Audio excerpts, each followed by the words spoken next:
Praise the Lord. ஆண்டவராக இயேசு கிறிஸ்து நாமத்திலே உங்களை வாழ்த்துகிறேன். தேவனுடைய பிரசன்னமும் கிருபையும் உங்களோடு இருப்பதாக. அருமையான சங்கீதம் 9:18 சொல்கிறது, எளியவன் என்றைக்கும் மறக்கப்படுவதில்லை. இந்த எளியவன் என்ன? அறிவில்லாதவன், திறமை இல்லாதவன், ஆஸ்தி இல்லாதவன், அன்பு காட்டு ஆட்கள் இல்லாதவன், புவர், எளிமையானவன்.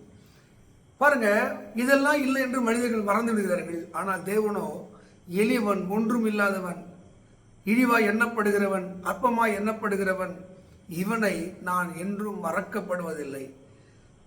அவரே அவனுக்கு தஞ்சமானவர். அருமையானவர்களே, ஒருவேளை நீங்கள் எளியவர்களாக இருக்கலாம், ஒன்றும் இல்லாதவர்களாக இருக்கலாம்.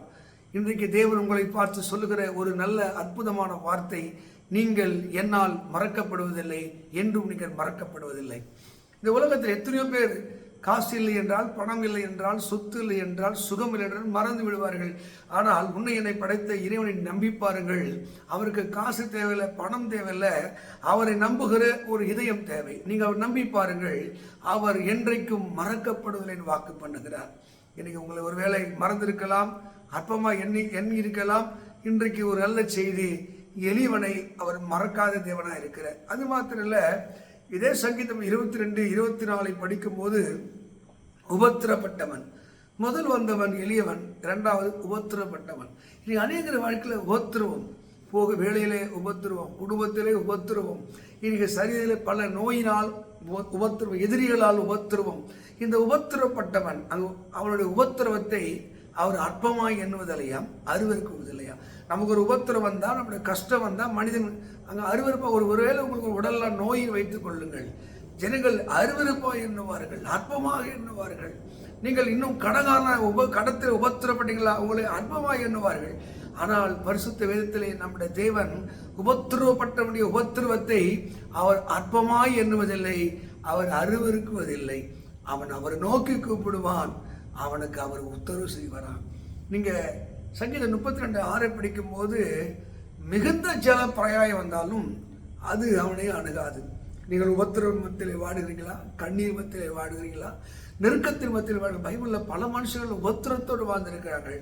அவங்களோட உபத்திரவத்தை அவர் அற்பமாக எண்ணாமல், அருவருக்காமல், அவர்கள் நோக்கி தேவனை நோக்கி செபிக்கும் போது அதை கேட்டு அவர்களை ஆசீர்வதித்தார். நீங்கள் எந்த நிலையில் இருக்கிறீங்க? உபத்திரத்தின் மத்தியில் இருக்கிறீங்களா?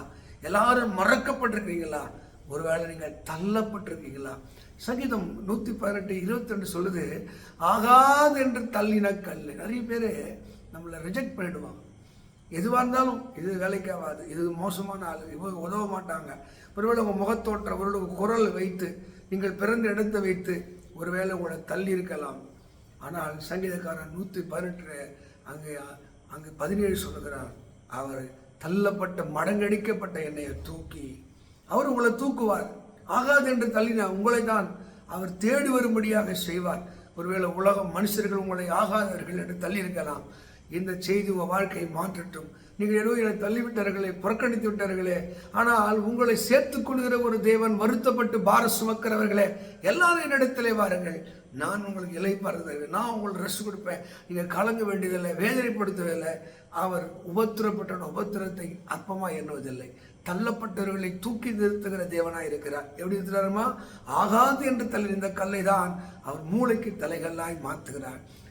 அங்கே உபத்திரப்பட்ட உபத்திரை மாத்திர எளியவன் என்றைக்கு அவன் மறக்கப்படுவதில்லை. தேவனை நம்புகள் மக்களே.